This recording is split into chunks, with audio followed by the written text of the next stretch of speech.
nos disponemos a explorar la Catedral de Wawel, la que durante siglos ha sido la seña de identidad nacional más importante de Polonia. Este audioguía cubre una buena parte de la información de interés sobre la abadía, pero si le queda alguna pregunta no dude en ponerse en contacto con nuestro personal. Una señal detrás de la esquina a la izquierda le indica el camino. Cuando esté afuera, marque 21 y play.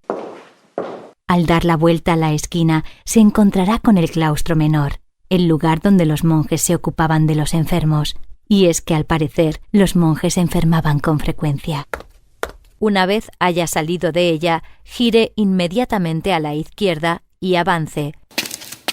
Siga hacia el pasillo a la izquierda del altar mayor y camine por el pórtico de mármol condecorado con hierro forjado. Destaca especialmente la capilla de la Santísima Trinidad. Atraviesa una gruta que le conduce hasta un sorprendente lago. El ambiente está caracterizado por colores claros y puros, con pocos tonos cromáticos intensos.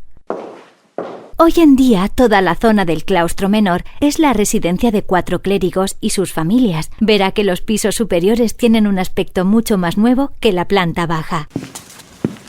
Si realiza su visita un martes, miércoles o jueves, no se pierda el jardín College Garden. Es considerado el jardín de cultivo más antiguo de Inglaterra.